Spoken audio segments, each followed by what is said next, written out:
Hi, this is Dave George with Seniors Marketing Academy. I want to take a minute to talk to you about content scraping and why you should stay away.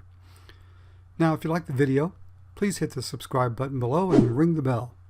And if you want some free training on how you can finally make money online, click on the link below and jump on the free training.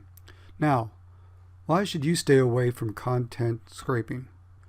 I'm sure you've seen several promotions for push-button software that with just entering a web page or some keywords, a terrific video or web page will magically come together and will help you get a lot of traffic and sales.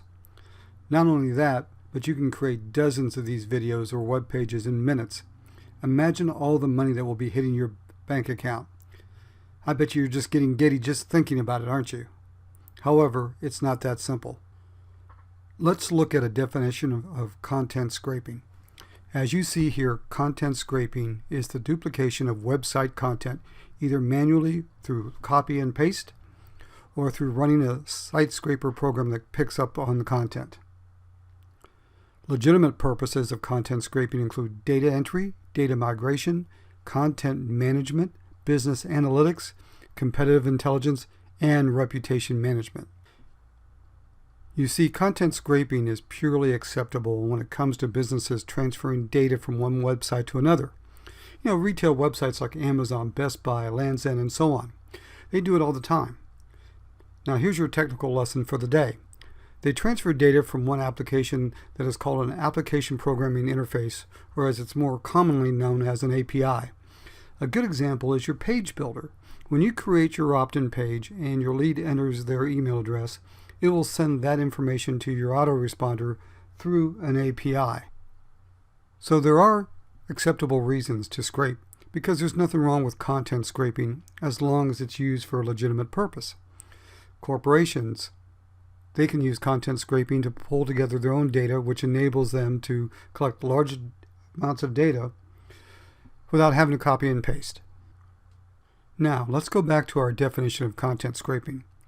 The last sentence is the important one for our discussion when it comes to content scraping.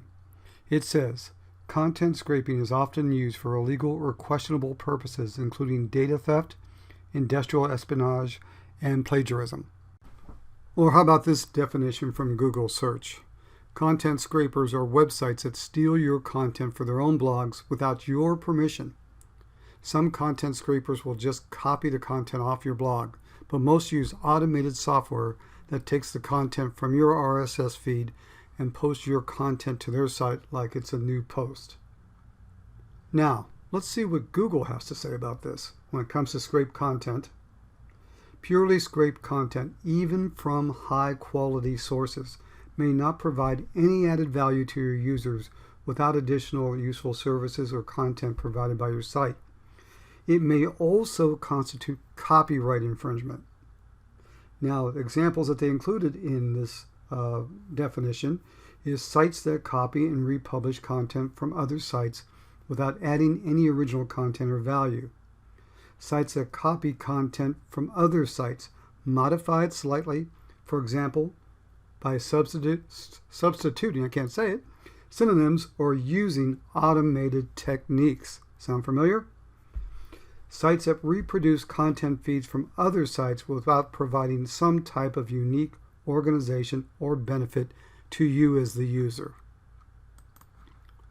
So you see, if you use content scrapers as a marketer, you're stealing other people's content. There's no such thing as legal theft. That's the term you hear all the time. How does that even define? Okay, that's like alternate facts or military intelligence.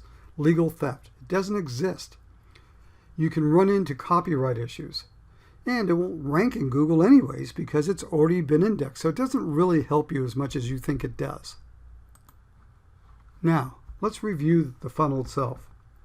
So here you are, you bought this software scraper, okay, and so here it is there, and here's the problem with this right off the bat. You're at the whims of the developer.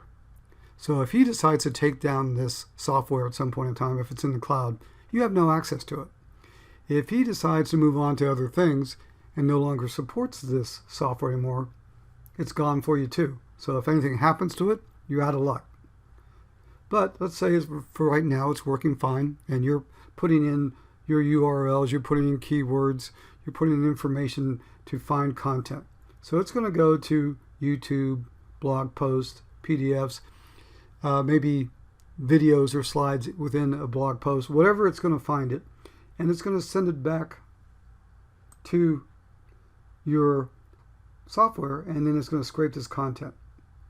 Then this content's going to come back here, and then it's going to go to YouTube, it's going to go to a blog post, it's going to go to a PDF, it's going to create this content from the software.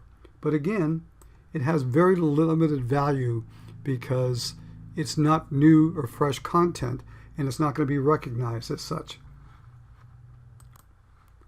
Now, how does YouTube describe or define video spam? Look right here. Massively uploading content that you scraped from other creators. Sound familiar, right? Remember I mentioned earlier about copyright infringement. Well, you would be in violation of the Digital Millennium Copyright Act, which most of us know it as the DMCA. And it talks specifically about the legalities of copying content and the possibility of different infringement of copyright itself. So again, here's another example of why this is not a good idea. So in conclusion, while in some cases content scraping is a normal part of doing business, using content scraping software is a bad idea if you're doing affiliate marketing. While you can create a number of videos quickly, I mean, you can create 10, 20, 30, 40 videos very, very fast. The problem is they're typically pretty low quality and will not motivate your audience and will not rank very well. Plus, you're probably going to really hurt your reputation as a marketer because you'll be considered as a spammer. You'll also get you're running the risk of being banned on sites like YouTube for violating their terms of service. And you can run into potential copyright issues that could get your site shut down and you being sued. Now, when it comes to content scraping, as I've been saying all through this video, stay away from it. Now, if you like this video, please check the subscribe button below. But if you want some free training on how you can finally make money online, click on the link below in the description and jump on that free training. It's well worth checking out, and it just might make the difference in your affiliate marketing career. But there's only one way to find out. This is Dave George with Seniors Marketing Academy. Take care, everyone.